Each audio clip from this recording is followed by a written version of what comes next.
Bien sûr, dimanche dernier, on avait terminé avec la deuxième partie du doublage que nous avions fait en 2 Corinthiens 5, 17. Si quelqu'un est en Christ, c'est une nouvelle créature. Les choses anciennes sont passées, toutes choses sont nouvelles.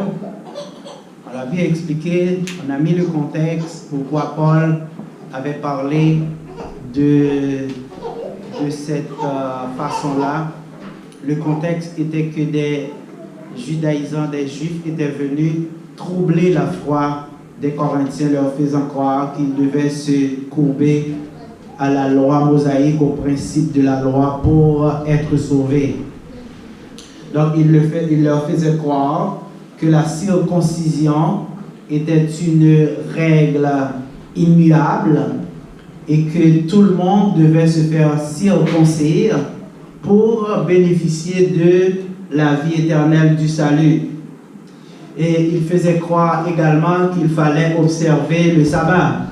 En fait, tout ce qui existait dans la loi mosaïque, eh bien, ces gens-là les reprenaient parce qu'ils étaient juifs, ils ne connaissaient que ça, ils refusaient d'obéir à l'évangile, et ils voulaient que le monde entier suive ces pratiques qui faisaient partie de l'ancienne volonté que Dieu avait exprimée. Nous l'avions mentionné pour vous que Dieu a exprimé 2 volontés.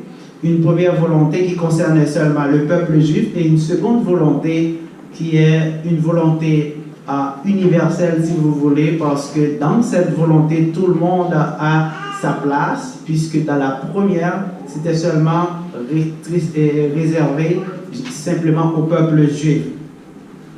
Donc, ce qui arrive, chers amis, on voit qu'il y a eu des obstacles, des contredisants, des gens qui se mettaient en face de la doctrine pour empêcher que l'évangile soit prêché dans le monde. Donc, ils essayaient de falsifier le message. Donc, cela existe jusqu'à nos jours. On comprend bien que ce qui se passe dans le monde aujourd'hui, où les gens négligent la vérité au profit du mensonge, au profit des intérêts matériels, donc ce n'est pas quelque chose qui date d'hier.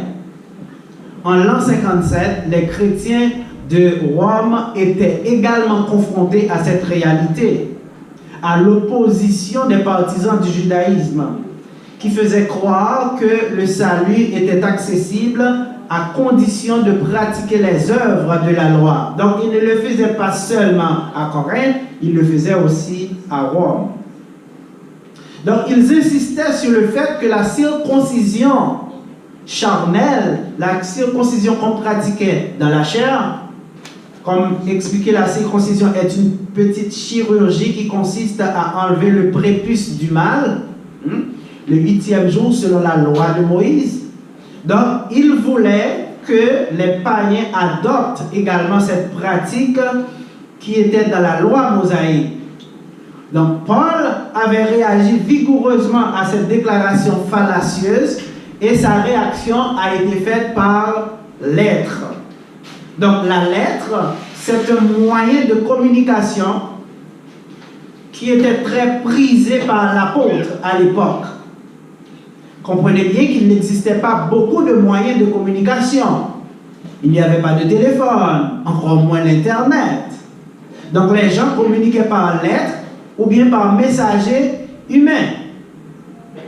Donc, Paul, en quelque sorte, devait réagir pour rectifier ce que ces faux prédicateurs, faux enseignants partageaient à l'église, aux églises de Rome. Vous vous rappelez, Rome était un empire.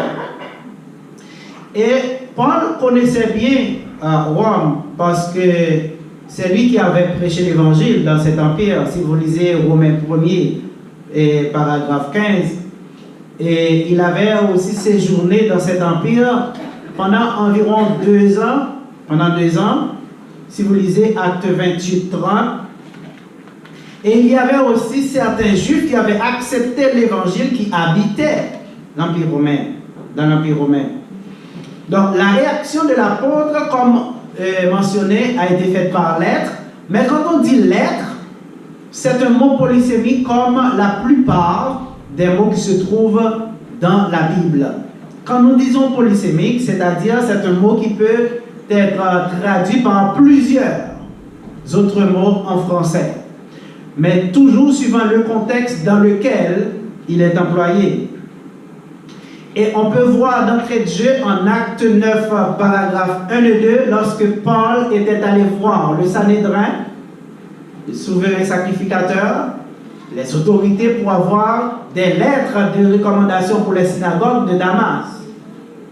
Il voulait avoir l'autorité nécessaire pour arrêter des gens qui parlaient de l'évangile au-delà des frontières de Jérusalem. Et cela prenait des lettres de recommandation, donc qui l'habilitaient à exercer son autorité dans les contrées éloignées. Donc, si on regarde le texte original grec, on va voir qu'on utilise le mot épistolaire. Épistolaire, dans l'équivalent hébreu, c'est Igeret. Si vous lisez Néhémie 6, paragraphes 5 et 6. Donc, ici, dans ce contexte, lorsque Paul a été demandé des lettres de recommandation, on comprend que les lettres de recommandation, c'est une autorité conférée par un mandant à un mandataire. Donc, l'autorité passe du mandant. Le mandant, c'est celui qui, normalement, détient l'autorité et qui ne peut pas exercer cette autorité pour une raison particulière, soit par une absence corporelle, eh bien, délègue son autorité à quelqu'un d'autre qu'on appelle un mandataire. Donc, si vous avez, par exemple, quelque chose à régler en Haïti et vous n'avez pas la possibilité d'être présent, vous désignez quelqu'un pour vous représenter. Un représentant, c'est un mandataire. Vous lui donnez un mandat pour agir en votre nom. Donc, Paul a reçu des mandats du Sanhédrin pour agir en leur nom. Donc, Paul détenait la même autorité que le Sanhédrin, parce que c'est ça l'objectif même des lettres de recommandation. Mais il y a d'autres exemples, d'autres contextes où on a encore l'emploi du mot lettre dans la Bible et qui ne signifie pas transfert d'autorité entre un mandat et un mandataire, mais qui a un autre sens. Par exemple, si vous lisez 2 Corinthiens 3, paragraphes 1 à 3, Paul, écrivant aux Corinthiens, il a dit: commençons-nous de nouveau à nous recommander nous-mêmes, ou avons-nous besoin, comme quelques-uns, de lettres de recommandation pour vous, ou de lettres de recommandation de votre part?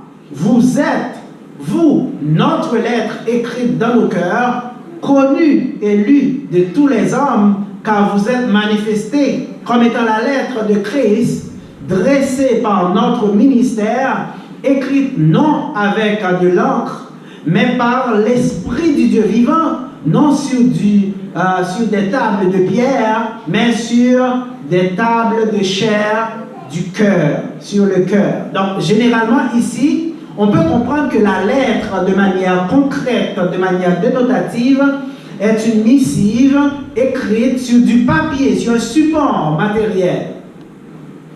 Mais Paul, dans le contexte, dans le paragraphe 2-3, nous fait comprendre que les Corinthiens étaient sa lettre. C'est-à-dire, les Corinthiens personnifiaient la lettre de Paul, la lettre divine. Hein?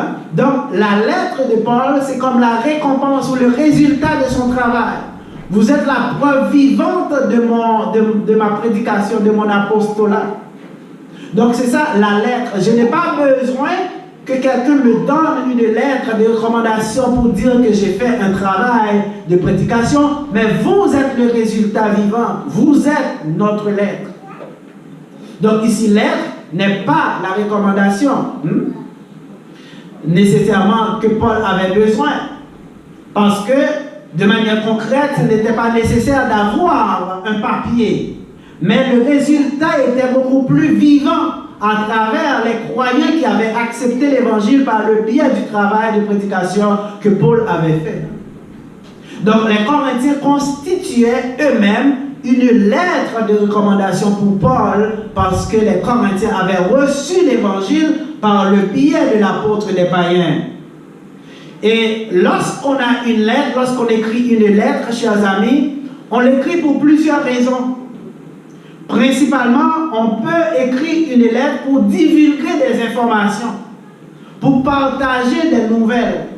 Par exemple, des événements qu'on veut porter à la connaissance de quelqu'un, des instructions qu'on veut donner. Donc, à ce moment-là, on voit des préceptes, des commandements. Si on veut intimer l'ordre à quelqu'un de faire quelque chose, on peut le faire par lettre. On envoie sa volonté par lettre. Donc, les informations qui faisaient des Corinthiens la lettre de recommandation de Paul ne se trouvent que dans le passage 15 de la lettre écrite, de la première lettre que Paul a écrite aux Corinthiens, au paragraphe 1 à 5. Donc, en 1 Corinthiens 15, 1 à 5, c'est là que nous trouvons l'énumération des 4 éléments de l'Évangile, les 4 éléments de base de l'Évangile. Paul a dit que Christ est mort.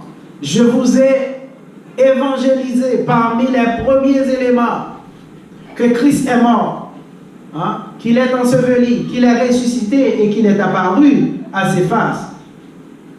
Donc, Paul avait partagé ce message, cet évangile, cette bonne nouvelle aux Corinthiens.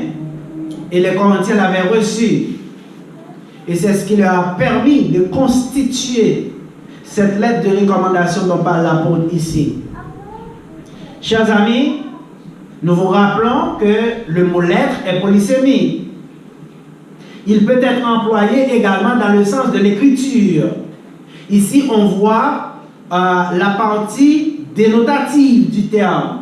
C'est-à-dire la lettre, c'est les mots, c'est ce qui est écrit, les mots qu'on voit, qu'on peut analyser, qu'on peut voir, qui est visible à l'œil nu. Donc, on voit les mots employés.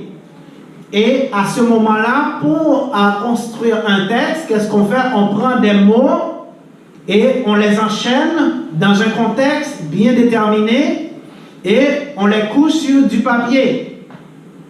Et ça constitue un message.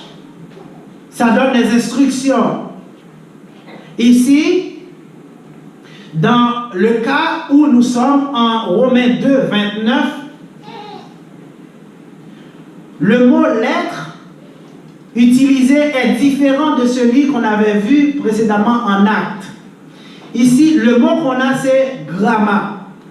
En Romains 2, 29, nous avons gramma et l'équivalent n'est autre que sefer en hébreu. Et en Romains 2, 29, Paul a écrit aux Romains disant « Mais le juif, c'est celui qui l'est intérieurement. Et la circoncision, c'est celle du cœur, selon l'esprit et non selon la lettre.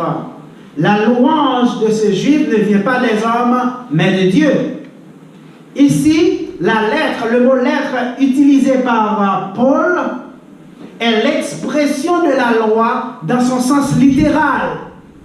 Ici, Paul dit que la circoncision, ce n'est pas celle qui vient selon la lettre de la loi, mais c'est la circoncision du cœur. Ici, la lettre, on voit l'écrit même de la loi. On voit la loi dans son expression littérale. Parce que la loi avait ordonné à tout premier-né. On devait circoncire tout mâle, qui faisait partie de la nation juive. Il devait être circoncis selon la loi que Yahweh avait décidé avec ce peuple. Mais on sait, pour commencer, que la circoncision était un signe de l'alliance que Dieu avait passée avec Abraham. La circoncision est plus grande que la loi mosaïque. Mais la circoncision a été incluse dans la loi mosaïque. Donc tous les descendants d'Abraham, selon la chair, tous les hommes devaient se faire circoncire. les femmes ne sont pas soumises à cette règle. C'était juste pour les hommes. Chers amis, après sa conversion, Paul a conservé sa compétence intellectuelle parce que vous savez que Paul était un docteur de la loi. Quand on accepte l'évangile, on ne cesse pas d'être qui on était intellectuellement, professionnellement. On cesse d'être qui on était de manière morale. On laisse l'immoralité, on laisse les mauvaises choses, le péché, les mauvaises façons de vivre, on laisse ces choses-là. C'est à partir de cet abandon des mauvaises choses qu'on devient une nouvelle créature. Les Corinthiens 5, 17. Donc, ici, Paul conservait sa compétence intellectuelle. Il n'a pas fait un suicide intellectuel parce que beaucoup de gens, une fois qu'ils acceptent l'évangile, donc ils passent leur compétence sous silence, prétendant que Dieu ne se sert pas d'hommes compétents ou instruits. Il faut être inculte pour servir Dieu. La tendance existe dans le monde religieux, malheureusement. Mais nous comprenons que Dieu, c'est le savant des savants, le roi des rois, le professeur des professeurs. Jésus-Christ dit, je suis la lumière du monde. C'est-à-dire, je suis le professeur des hommes. Nul ne vient au Père que par moi. C'est lui le chemin, la vérité et la vie.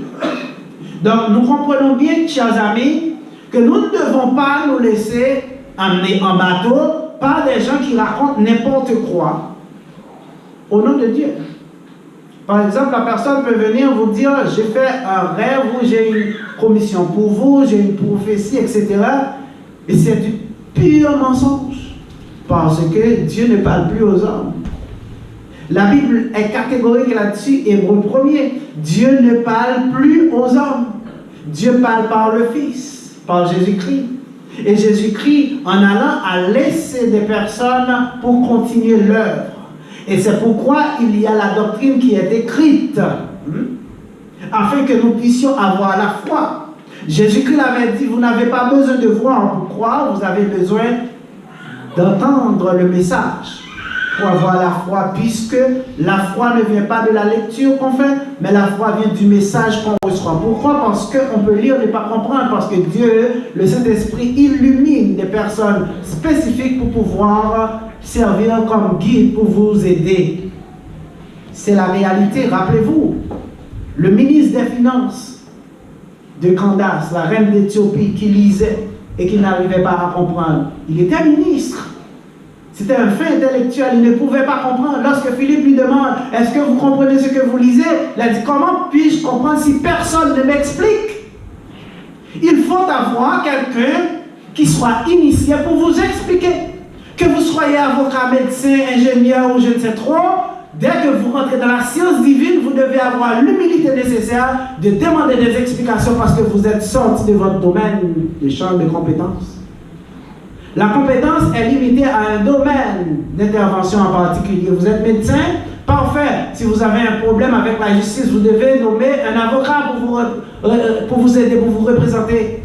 Mais vous êtes intellectuel, pourquoi vous ne vous représentez pas devant la cour? C'est parce que ce n'est pas votre champ de compétence. L'avocat, il est malade, qu'est-ce qu'il fait? Est-ce qu'il prend son stéthoscope, il s'ausculte pour savoir ce qu'il a parce que c'est un intellectuel, il a des diplômes, etc. Est-ce qu'il peut le faire? Non, parce qu'il sort de son champ de compétences. À ce moment, il doit faire appel au médecin pour savoir ce qu'il a. Et malheureusement, quand on arrive dans les affaires de Dieu, tout le monde pense être connaisseur. Or, la science de Dieu, c'est la science la plus excellente qui existe. Romains 11, 33. C'est une science profonde. Et c'est seulement les initiés qui peuvent vous aider. Peu importe qui vous êtes, une fois que vous entrez dans l'église du Seigneur, vous devez vous comporter comme un petit enfant, vous devez vous asseoir pour entendre parce que vous êtes en dehors de votre champ de compétences. Tout comme le prédicateur qui arrive dans votre clinique, il prend votre avis professionnel. Il entre dans votre cabinet, il prend votre avis professionnel. Chez le comptable, il prend l'avis professionnel parce que ce n'est pas son champ de compétences. Donc, à chacun, son champ de compétences. Donc, Paul avait conservé sa compétence. Et étant docteur de la loi, Dieu s'est servi de lui pour qu'il puisse prêcher l'évangile aux grands de ce monde. C'était l'objectif de son choix. Je l'ai choisi pour me représenter, pour porter mon nom devant les grands, les rois de ce monde. Donc, chers amis, Paul a résisté aux partisans du judaïsme, à ceux qui voulaient placer la loi mosaïque au-dessus de la foi de Christ, au-dessus de l'évangile. Donc, ces gens voulaient montrer la supériorité des Juifs physiques qui étaient nés de la lignée d'Abraham, qui avaient reçu la circoncision charnelle.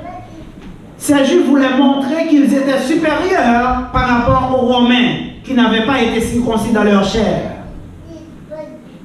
Paul a dit, la circoncision dans la chair n'est rien. La marque visible dans la chair, ce n'est pas celle qui accorde la garantie du salut. Parce que le vrai juif, c'est celui qui l'est intérieurement. Donc, chers amis, ici, c'est ce que Paul essaie de faire comprendre aux Romains, parce que les Romains étaient bouleversés. Ils ne savaient pas s'ils devaient rester attachés à l'enseignement reçu de Paul, l'évangile, ou bien s'ils devaient suivre ses contredisants.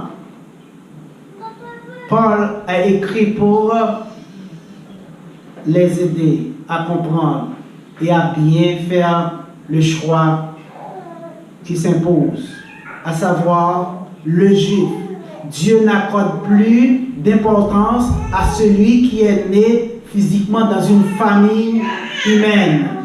Dieu accorde de l'importance à celui qui accepte l'évangile, qui se fait baptiser dans l'eau pour pardon de ses péchés et qui, par ce processus, a reçu une circoncision spirituelle qui n'est pas faite de main d'homme. Romains 2, 28, 29. Le juif, ce n'est pas celui qui en allait dehors, c'est-à-dire qu'on peut voir, la circoncision, ce n'est pas celle qui est visible dans la chair, mais le juif, c'est celui qui l'est intérieurement. La circoncision, c'est celle qui vient du cœur, selon l'esprit et non selon la lettre. Parce que la lettre ici veut dire ce que la loi dit textuellement. Parce que la loi imposait la circoncision pour pouvoir reconnaître ce qui appartenait à Dieu, puisqu'on était dans une volonté où Dieu reconnaissait un seul peuple, où Dieu accordait sa miséricorde, sa grâce à un seul peuple. Donc pour reconnaître ce peuple, pour le départager des autres peuples de la terre, la circoncision était la marque distinctive. Mais le sacerdoce a changé. La loi a changé. Dès qu'il y a une nouvelle loi, l'ancienne loi est caduque. L'ancienne loi n'est plus de mise. Il faut se référer à la nouvelle loi pour juger un cas, une infraction. Donc on ne peut pas se dire, bon, le Parlement a promulgué une nouvelle loi qui stipule telle chose ou telle chose, mais il y a l'ancienne loi qui disait cela, mais moi je préfère ce que dit l'ancienne loi, ça fait plus mon affaire. Donc je vais traiter mon cas selon l'ancienne loi. Est-ce que c'est possible? Non. Dès qu'il y a une nouvelle loi qui est promulguée, l'ancienne loi est automatiquement désuète. Et tout ce qui se passe maintenant, on doit les juger suivant la nouvelle loi. C'est pourquoi nous sommes sous la nouvelle loi de Christ. La loi de Christ. La loi du Nouveau Testament. L'Ancien Testament, l'ancienne volonté, n'a plus de valeur. C'est la nouvelle volonté qui a de la valeur pour le salut du croyant. Parce que Dieu a décidé d'exprimer une nouvelle volonté. Donc il a dit, le juif, ce n'est pas celui qui a la marque visible, parce que Dieu ne fait plus cas de personnes physiques.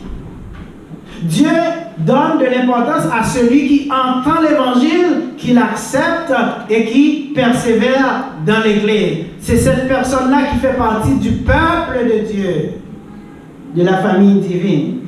Donc lorsque Paul dit, le juif, ce n'est pas celui qui l'est de manière extérieure, mais intérieurement, c'est-à-dire celui qui reçoit l'évangile dans son cœur, qui est persuadé, qui s'est fait baptiser, le Saint-Esprit habite dans son cœur, eh bien ce juif-là, spirituel, il est ajouté dans le royaume, la Jérusalem céleste, qui est l'Église, Acte 2, 47, le Seigneur l'ajoute dans le royaume afin qu'il soit un citoyen, un sujet de ce royaume, et c'est ce royaume que Dieu va recevoir au dernier jour lorsque Jésus-Christ va revenir pour prendre le royaume et remettre à son Père.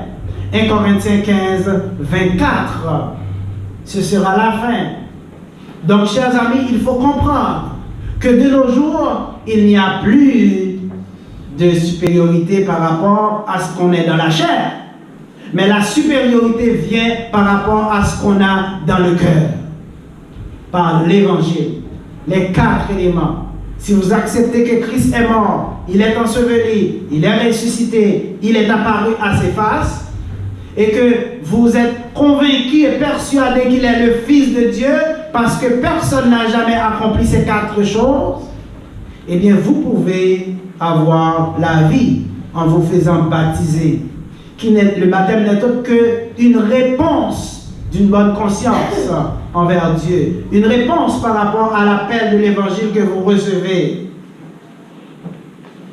Parce que lorsque l'évangile est prêché, c'est un appel qui est lancé à ceux du dehors. En fait, à ceux qui sont en dehors de l'église, qui sont dans la ville ou le village, afin qu'ils puissent entendre ce message et prendre la décision de sauver leur âme. Chers amis, en Romains 2, 28, 29, l'apôtre des païens a affirmé aux Romains que la circoncision faite dans la chair est caduque. Ça n'a plus de mise. On n'est pas obligé de circoncire un enfant, parce que cela avait une importance spirituelle dans l'Ancien Testament. De nos jours, on continue à pratiquer la circoncision, mais c'est pour questions sanitaires, de santé ou de questions d'hygiène ou autre. Mais ça n'a aucun effet sur le salut. Puisque celui qui a la circoncision charnelle, s'il n'accepte pas l'évangile, il va perdre son âme au dernier jour. Celui qui est né dans la famille juive, s'il n'accepte pas l'évangile, que Christ est mort, qu'il est ressuscité, qu'il est apparu, qu'il est mort, qu'il est enseveli, qu'il est ressuscité, qu'il est apparu à ses faces, si le juif physiquement qui a la circoncision dans sa chair n'accepte pas ce message, il va perdre son âme au dernier jour. Mais pourtant, il y a beaucoup de juifs maintenant assidiques qui pensent toujours être supérieurs par rapport au reste du monde en ce qui concerne le salut. Ils pensent toujours avoir un privilège avec Dieu par rapport aux autres nations. Ils se trompent grandement parce qu'ils sont toujours restés dans l'ancienne loi qui est caduque. L'Ancien Testament, Dieu a promulgué 2 volontés. Une première volonté et une seconde volonté. Selon la seconde volonté, l'humanité tout entière a le privilège d'avoir la vie. C'est pourquoi Jésus-Christ avait dit en Marc 16, 15, 16, là où l'étude a été faite ce matin, en allant par tout le monde, prêcher l'évangile à toute la création, c'est-à-dire à tous les hommes, à tous les êtres humains. Celui qui croit, c'est-à-dire celui qui est persuadé des 4 éléments de l'évangile et qui se fait baptiser sera sauvé. Donc il faut croire, c'est-à-dire être persuadé des 4 éléments de l'évangile et se faire baptiser dans l'eau pour pardon de vos péchés pour avoir la vie éternelle. Voici le message qui vous permet d'être un juif spirituelle qui vous permet d'avoir la circoncision du cœur pour prétendre au salut au dernier jour. Si vous avez déjà reçu ce message et que vous avez déjà répondu à l'appel, à cet appel par le baptême de la bonne manière, c'est parfait. Félicitations, continuez à persévérer dans l'enseignement des apôtres pour avoir la vie au dernier jour, parce que sans la persévérance, personne ne sera sauvé. Le baptême vous sauve au moment où vous l'avez reçu, mais pour conserver ce salut, il faut persévérer dans l'enseignement des apôtres. Acte 2, il persévérait dans l'enseignement des apôtres. Jésus-Christ avait dit, celui qui persévérera jusqu'à la fin sera sauvé. Donc la persévérance jusqu'à la fin, c'est la clé du salut, selon la nouvelle loi. Et on peut perdre sa nationalité spirituelle si on abandonne le royaume. Chers amis, s'il y a quelqu'un aujourd'hui qui croit que Jésus-Christ est le Fils de Dieu, qu'il est mort, qu'il est enseveli, qu'il est ressuscité, qu'il est apparu à ses faces et qui souhaite mettre son âme à l'abri, le moment est propice. Vous pouvez avancer, nous avons des frères pour vous aider. Parce qu'il ne faut pas passer sous silence le fait que vous ne pourrez pas avoir la vie si vous n'obéissez pas à l'évangile, celui que Dieu avait donné. Si vous n'appliquez pas les principes tels qu'ils ont été donnés. Sinon, votre croyance, elle est vaine. Si vous l'avez déjà reçu, c'est bien. Continuez à persévérer jusqu'à la fin. Ne laissez pas les circonstances de la vie vous dérouter de la route. Parce que même si vous avez fait beaucoup de travail avant, si arrivé à un certain moment vous abandonnez la course, vous ne traversez pas la ligne d'arrivée, eh bien vous allez perdre votre âme. Il faut rester dans la persévérance jusqu'à la fin pour être sauvé. Qu'il en soit ainsi pour vous.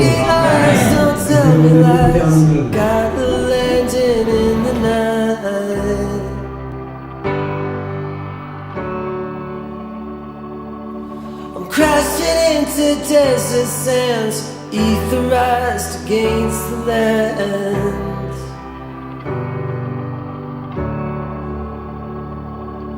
The desert's blown and nothing grows, wind whipped hills stripped to bone.